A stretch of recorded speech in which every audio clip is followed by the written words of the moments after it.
শত সাধনার বলে আসিয়া এই মানুষ কোলে 16 আনা দিবি বলে কেন দিলি না রে মন। আপনারা দেখছেন মিম টিভি।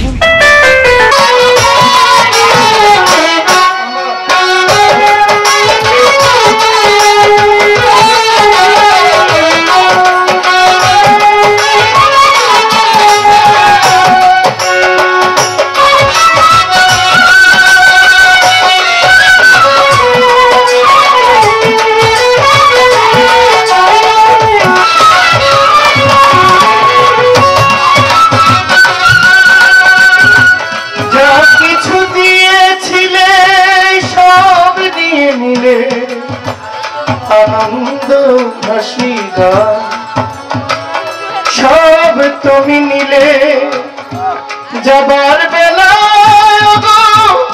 নিজেরই অজান্তে, যাবার বেলা নিজেরই অজান্তে স্মৃতিটাই গেলে তুমি ফেলে, তুমি চলে গেলে। আমার বলার কিছু ছিল না, না গো আমার বলার কিছু ছিল না।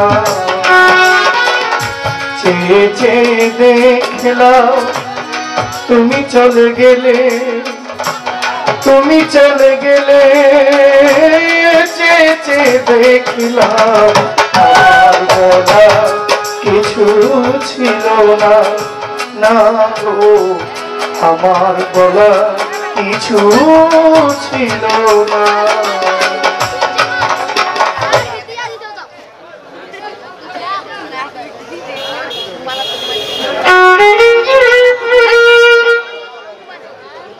আমার কাছে প্রশ্ন করলেন মুসা নবীর লাঠিটা কিসের? আমি চিন্তা করতেছি এই প্রশ্নটাতে উনি আমারে করবো না আমি ওনারে করব। আপা বাদাম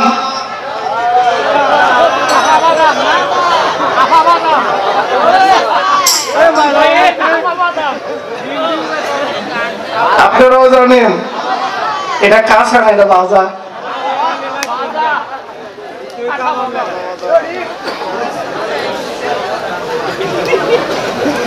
আমি মুসা নবীর নবুয়তের কথা বললাম যে ওনার নবুয়তটা কোথায়?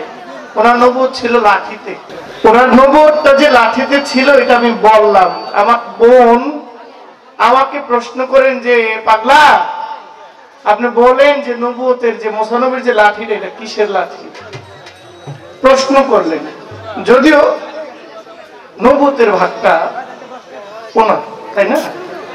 তারপরেও আমার কথার প্রসঙ্গে উনি আমাকে এই পেজটা দিয়েছেন। আরেকটা প্রশ্ন করলেন বেলায়েত কত প্রকার এবং আমি কোন বেলায়েত নিয়ে আজকে গান গাই। কথা কইেন না, এই যে কথা বলি নড়চড়া করেন না ভাই। মুসা নবীর যে নবুয়তের যে লাঠিটা ছিল মূলত পক্ষে এই লাঠি সাধারণ মানুষের কাছে থাকলে এই লাঠি কোনো কাজ করবে না। মুসা নবীর মুজিজা এই লাঠির মধ্যে দেওয়া হয়েছে বিধায় এই লাঠিটা দাম। এই লাঠিটা তুরস্কে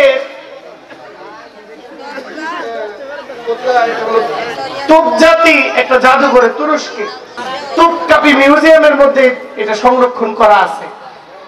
এই লাঠিটা মালিক হবেন হযরত ইমাম মেহেদী আলাইহিস সালাম। তুরস্কের একটি মিউজিয়ামের মধ্যে ওই লাঠিটা সংরক্ষণ করা আছে। কিয়ামতের আগে ইমাম মেহেদী হযরত ইমাম মেহেদী আলাইহিস সালাম আসবেন। আসার পরে ওই লাঠিটা তিনি ব্যবহার, এই লাঠিটা হচ্ছে বাবুল গাছের লাঠি। আরবের মধ্যে সবচেয়ে বেশি জনপ্রিয় গাছের নাম হচ্ছে বাবুল গাছ। কি গাছ? যারা আরবে গেছেন হয়তো বা তারা ভালো জানেন। সবচেয়ে জনপ্রিয় যে গাছ নবীর আমলে ছিল খুরমা। কি কি গাছ ছিল? খেজুর গাছ, খুরমা। মুসা নবীর আমলে যে গাছটা সবচেয়ে বেশি জনপ্রিয়, বেশি ফলন হইতো, ওই গাছটার নাম হচ্ছে বাবুল গাছ। আর মুসা নবীর হাতের লাঠিটাও ছিল বাবুল গাছের লাঠি। এটা ছিল ওনার পেশ। আর ওনার প্রশ্ন হয়েছে বেলায়েত কত প্রকার ও কি কি। আজকে আমি কোন বেলায়েত নিয়ে গান গাইতেছি, এই প্রশ্নটা করাতে সুবিধা হয়েছে। ওনারা যদি বুঝাইতে পারে উনি বেলায়েতে দাখিল হইতে আসতে পারে। এর আগে আমার একটা প্রশ্ন উত্তর দিব আমার বোনের কাছে। এর আগে আমি জানতে চাই, খতমে নবুয়ত, আমার নবীজি বিদায় হওয়ার পরে নবুয়তের দরজা কি? নবী আর আসছে? আর কোন নবী আসবে? নবুয়তের দরজা বন্ধ, বেলায়েতের দরজা খোলা, কিন্তু বেলায়েত এখন চলছে। আমার প্রশ্ন, আমার বোন যে আজকে নবুয়তের গান গাইতেছে, এই নবুয়তটা কোন নবুয়ত? আর এই নবুয়তটা আছে কোথায়? আপনার প্রশ্ন জবাব দেওয়া আগে আমি উত্তরটা কইরে নিলাম, এখন একটা গান গাই নাকি? পাক্কালাম পাঠাইলেন সাই, কোরআন খুলে দেখো তাই। কি বলছেন সাই আপন পাক জবানে? আমার নবীকে যে ভালোবাসে সে আমি আল্লাহকেও যাবি যদি মাসুক রূপ দর্শনে, আল্লাহর আশেকান বসো বলি আল্লাহ ধ্যানে।